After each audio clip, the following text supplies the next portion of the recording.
In this video, I want to be more specific about the women of the so-called Victorian era. I need to explain a little to you what it was this. The Victorian era from 1837 to 1901 marks the reign of Queen Victoria in the United Kingdom in a period of great economic, political and cultural transformations. Also known as the Victoria period, this era is characterized by the consolidation of English supremacy on the seas, the conquest of colonies in Africa and Asia, the increase of industries and the stimulation of who was at the head of the kingdom was Queen Victoria and her husband. We can summarize this period in a few characteristics: expansion of British imperialism in Asia and Africa, perception of social inequalities, creation of aestheticism of art for art's sake, revolution in public transport with the construction of the first trains and subways, invention of photography, the postage stamp, electricity, telegraph, telephone, etc. Emergence of the stereotype of polite, English, Christian, engaged in some philanthropic society and emotionally controlled. However, critics note that the Victoria era represented the concentration of conservative and hypocritical thinking, while the bourgeoisie paraded the latest fashion through the streets of London. Thousands of workers died of tuberculosis in unisanitary house. It was the best of times, it was the worst of times, it was the age of wisdom, it was the age of foolishness, it was the time of faith, it was the time of unbelief, it was the season of light, it was the season of darkness,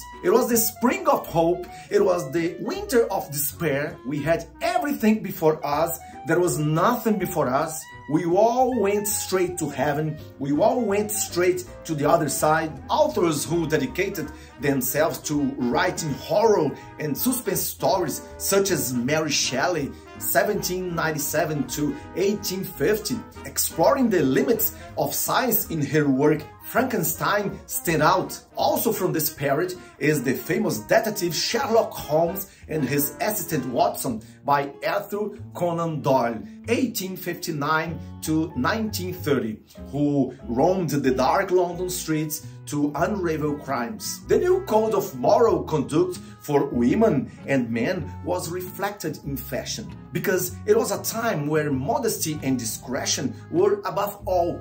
Wigs and heavy makeup are left out. The dresses covered the woman's entire body, and it was in very bad taste to let the ankle or chest show. The corset and corsets are key pieces of Victorian fashion, but they ended up restricting women's movements. The full dresses weighed up to 20 layers of fabric, weighed up to 15 kilos. Only at balls or at night social gatherings, such as the opera or theater, women could show their arms, shoulders, the back of the neck, and also the lap through a discreet cleavage. Accessories such as fans, veils, hats, gloves, parasols, and shawls fostered the women's fashion industry and were essential to compose the look that the time demanded. Although we have the concept that in previous centuries people were dirty, things weren't quite like that. In this video today, we'll show you what women's intimate hygiene was like in the Victoria era. Subscribe to the channel, click the bell to activate the notifications, leave the like, share this video with all your WhatsApp groups. The Victoria era was a very romanticized period, but it wasn't that easy for women, mainly because of intimate hygiene. It was only at the end of the period that piped water started to reach the homes of the rich. But until we reached that stage, the customs were a little strange. Having perfect body hygiene was something for those who had money. The smell of soap was something for the rich. It was ostentation. There was a morning wash in the room when you woke up, and it was done with a potty and a jug.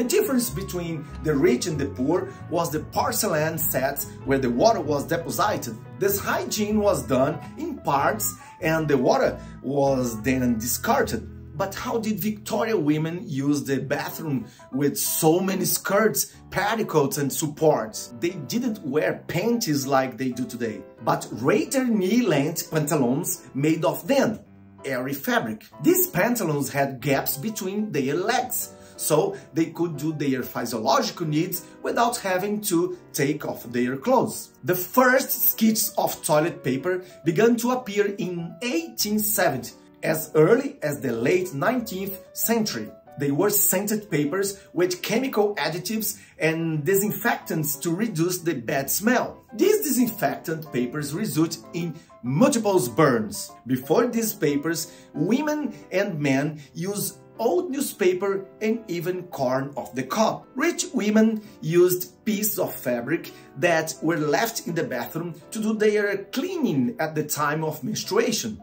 There were no temps like today. Women wore fabric such as lining attached to a garter belt. All these clothes were washed with hot water and reused. But how were the baths? There were no showers. Poor women heated water on the stove and bathed in a wooden tub. This neat bath was not done every day. The women had a pitcher and basin in the bedroom, where they washed their groin, armpits, hands and face daily. They used a damp cloth to wipe the entire body, especially the private parts. In the home of the rich, there was a porcelain bathtub, but even then, it was used a must once a week. The real luxury was the foot bath, a kind of bathtub just for the feet used only before bed. How did they wash their hair? The hairstyles were well thought out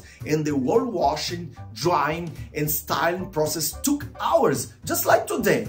And it was likely that they didn't do the washing very often. Her hair was long and it was inelegant to wear it down. A married woman would only let her hair down in front of her husband, a custom that has been maintained since the Middle Ages. Too much washing was believed to damage hair. Many used to wash their hair every 15 or 30 days.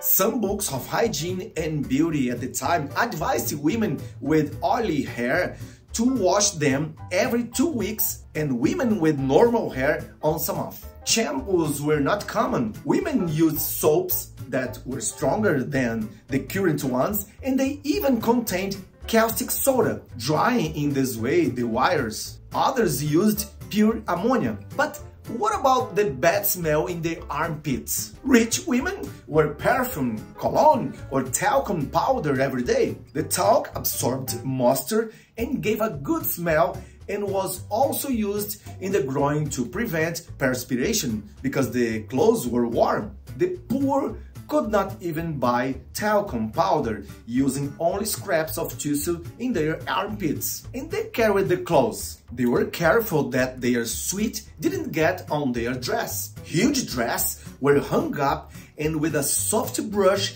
they were cleaned of dust. Stains were removed with a damp cloth necessary. Breasts, petticoats and pantalones were washed with water by the maids. And what about oral hygiene? Dentistry was not advanced and only damaged teeth were extracted. They used salt on their finger and rubbed their teeth. The toothbrush was invented in 1857, but only became popular in the early 20th century. At first, they even had a wooden handle and the toothpaste mixed myrrh, cinnamon powder, cloves and even chalk. But what did you find most strange about these habits? Write the comments. Thank you Top English Victoria for helping me to record my videos too in English. I'll leave the Top English Victoria link for who want to learn English or improve your level. See you later. Live healthy, live with passion